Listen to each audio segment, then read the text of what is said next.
ഈശോ മിശിഹായിക്ക് സ്തുതിയായിരിക്കട്ടെ.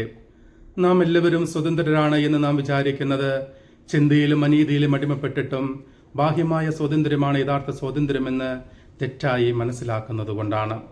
യേശുവിൽ പ്രിയ സഹോദരരെ, അതുകൊണ്ടാണ് ഇന്നത്തെ സുവിശേഷത്തിൽ യേശുനാഥൻ പറയുന്നത്, പാപം ചെയ്യുന്നവൻ പാപത്തിന്റെ അടിമയാണ്. നമ്മെ വീണ്ടും വീണ്ടും പാപത്തിലേക്ക് നയിക്കുന്നത് നാം പാപത്തിന്റെ അടിമത്തത്തിൽ കഴിയുന്നത് കൊണ്ടാണെന്ന് യേശുനാഥൻ ഇന്നത്തെ സുവിശേഷത്തിലൂടെ നമ്മെ ഓർമ്മിപ്പിക്കുന്നു. അതുകൊണ്ടാണ് റോമാക്കാർക്കെതിരെ ലേഖനം 7:20 പൗലോസ്ലിഹ പറയുന്നത്, ഇച്ഛിക്കുന്ന നന്മയല്ല ഇച്ഛിക്കാത്ത തിന്മയാണ് ഞാൻ ചെയ്യുന്നതെങ്കിൽ അത് ചെയ്യുന്നത് ഞാനല്ല, മറിച്ച് എന്നിലെ പാപമാണ്. നാം പാപത്തിൽ അടിമപ്പെടുന്നത് വീണ്ടും വീണ്ടും പാപത്തിലേക്ക് പ്രവേശിക്കുന്നതും നാം പാപത്തിൽ അടിമപ്പെട്ടിരിക്കുന്നത് കൊണ്ടാണെന്ന് പൗലോസ്ലിഹ നമ്മെ ഓർമ്മിപ്പിക്കുന്നു. സഭാപ്രസംഗങ്ങളുടെ പുസ്തകം 7-ാം അധ്യായം 20-ാം വാക്യത്തിൽ നാം വായിക്കുന്നു, തിന്മ ചെയ്യാതെ നന്മ മാത്രം ചെയ്യുന്ന ഒരുവൻ പോലും ഈ ഭൂമുഖത്തില്ല. റോമാക്കാർക്കെതിരെ ലേഖനം 3:23 പൗലോസ്ലിഹ പറയുന്നു, എല്ലാവരും പാപം ചെയ്ത് ദൈവമഹത്വത്തിന് അയോഗ്യരായി. ഈ വചനഭാഗങ്ങൾ നമ്മെ ഓർമ്മിപ്പിക്കുന്നത് നാം എല്ലാവരും പാപികളാണെന്നും പാപത്തിന്റെ അടിമത്തത്തിൽ നാം എല്ലാവരും ജീവിക്കുന്നവരാണെന്നും എന്ന സത്യമാണ്. എന്നാൽ ഈ പാപത്തിന്റെ അടിമത്തത്തിൽ നിന്നും രക്ഷപ്പെടുവാൻ നമുക്ക് എപ്രകാരമാണ് സാധിക്കുക?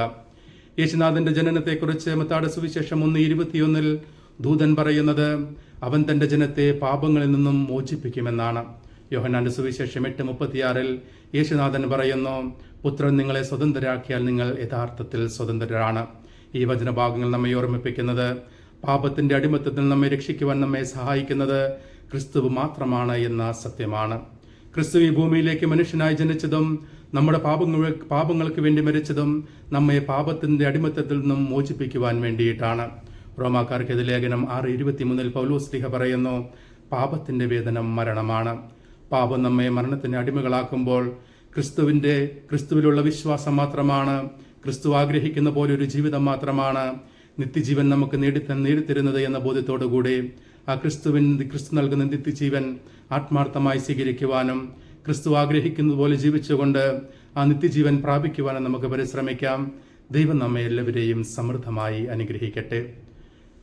കർത്താവ് അനുഗ്രഹിക്കുകയും പരിപാലിക്കുകയും ചെയ്യട്ടെ. കർത്താവ് കരുണയായിരിക്കുകയും പ്രസാദിക്കുകയും ചെയ്യട്ടെ. കർത്താവ് കരുണാപൂർവ്വം കടാക്ഷിച്ച് നിങ്ങൾക്ക് സമാധാനം നൽകട്ടെ, ഇപ്പോഴും എപ്പോഴും എന്നേക്കും. ആമേൻ.